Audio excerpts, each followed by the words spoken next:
no veas, a Sevilla. Y al último que cuando ya salió la bien de regla. It is Wednesday on Raid Shadow Legends, but you knew that. Now, with the end of the He-Man and the Masters of the Universe collab, begins the collab with Alice in Wonderland.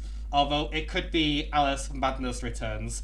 It's public domain either way, so they can kind of do whatever they want with it.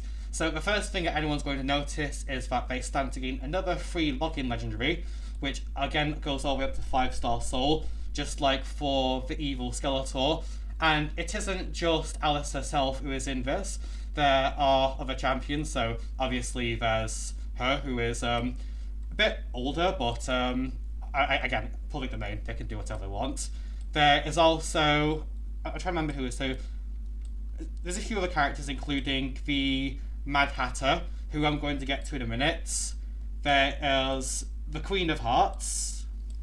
There is the Cheshire Cat, who, I mean, this as a skin is really, really cool.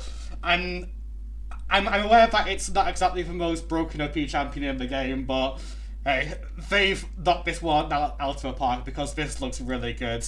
And there is also a couple of us who are unrelated, because if you're observant, then you've noticed Luzan Kelef, who is the High Night Revenant's faction unity. But to save a lot of your time, I'm not going to go over the other champions today. I'm going to just go over the Mad Hatter, because he is the new mixed fusion, which means you have to collect 4 copies of this champion via fragments, who is actually pretty serviceable for an epic. Not actually as insane as some people are raving about, but pretty good. And then once you've got 4 of them, you fuse the Mad Hatter, and how good is a Mad Hatter exactly? And if you'd seen the video title and thumbnail, you'd imagine that my opinion on him is a bit dim, but I'm going to tell you why, and we're going to go over his skill set piece by piece. So first off, he is a support, because, you know, support's the weakest role in the game and needs all the help it can get. And stats are about what I expect. Again, he's got higher HP than HP champions because, you know, support's not overstated at all. Begin is Dastardly Distillation, where he sacks target twice, 20% chance of stealing a buff, bucks up to 50% chance, and then also has a 75, bucks to 100 of placing debuff spread, taking 1 debuff on and throwing it at everyone who's under Hex. So obviously he has Hex somewhere in his kit, and yeah, you can tell because there's a Hex symbol right here. It attacks everyone with Mixture Milked Fowl, has a 75% chance of placing Hex and Weaken, bucks up to 100, bucks down to 3 turn cooldown, and then the ally with the highest crit damage teams up and joins in. So this can do pretty decent damage, sort of, if you have a single carry on the team, and overall, this is looking fine. So what's the issue here? Well, let's keep going, shall we? Next is this. Now this is a very basic skill. We are accustomed to walls of text nowadays on every skill description, because Plarium is trying way too hard sometimes, and then we just have this, which is... I think I pulled them up last time for this with Brugard Jeroboam, who just does this on a 4-turn cooldown, and once you remove the has the chance and it's just this, then yeah, it's a really, really weak skill for legendary.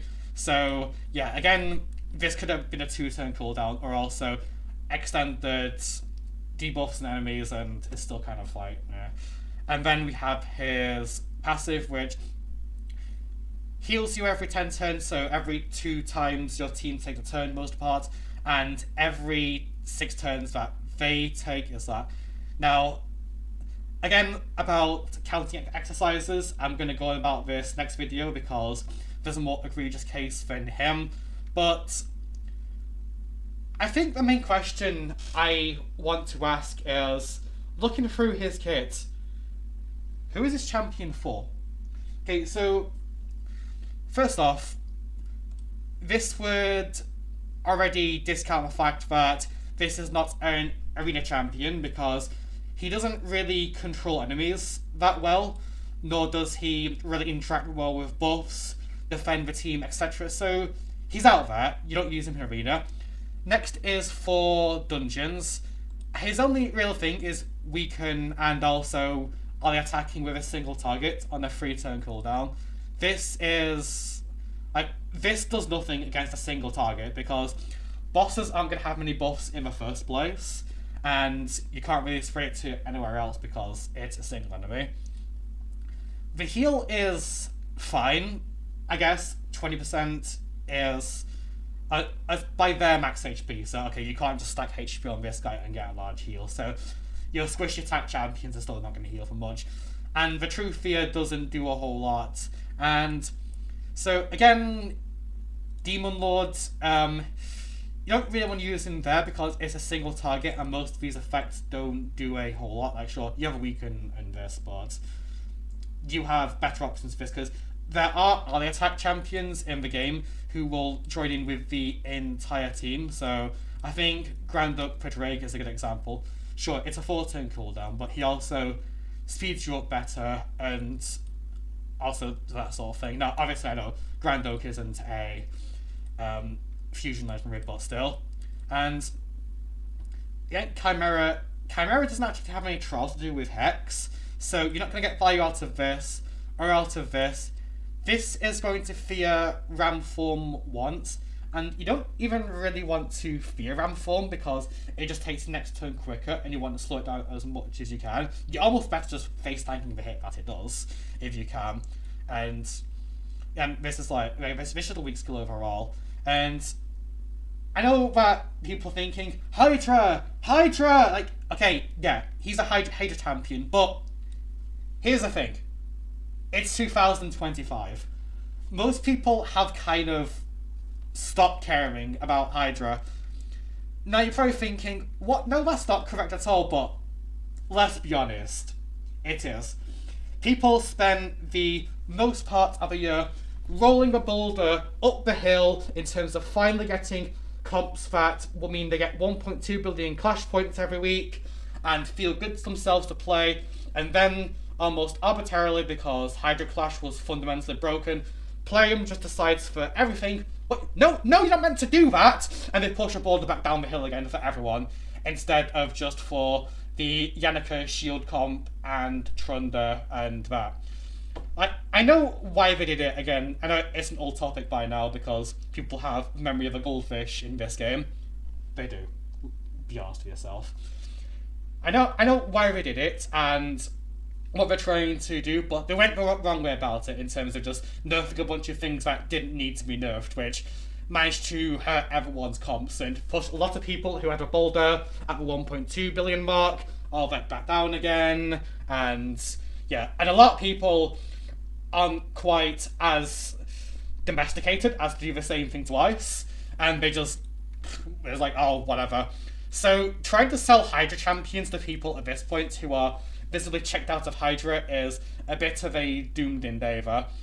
And so speaking of Doom Tower, and totally not Doom Tower in terms of Cursed City, I think in terms of the fact that he's Force Affinity, Night Revenant's support, the only time you're really going to be using him is Soulcross 21, where you only have to use Force HP support from his faction and a couple others. But if you have the Solf, the Grim, who is a same faction, also a previous fusion, there's others, and even then, when the waves have Mortus, etc., I don't think he's particularly good there.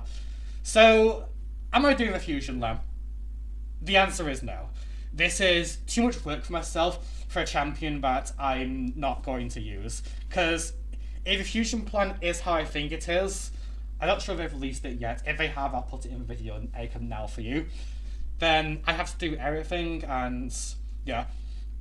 I think what's happened here is they've tried to have a champion who's doing a bit too much, but in terms of it's all spread too thin, and he doesn't really do a particularly good job of anything at all.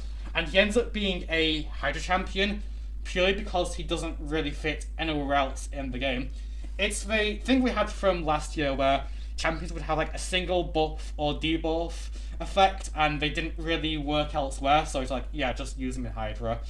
But most people are kind of regarding Hydra, so yeah, this is a skip for myself. Now, I will cover the epic really quickly because that's as well. So the actual epic is, but not bad. If you can get a copy of her from, like, say, artifact enhancements or arena takedowns, then yeah, do it. If you're early game-ish, then yeah, sure. I mean, even if not early game, you'll probably find use for her somewhere. I won't, you probably will, but yeah. So yeah, Mad Hatter is not particularly great.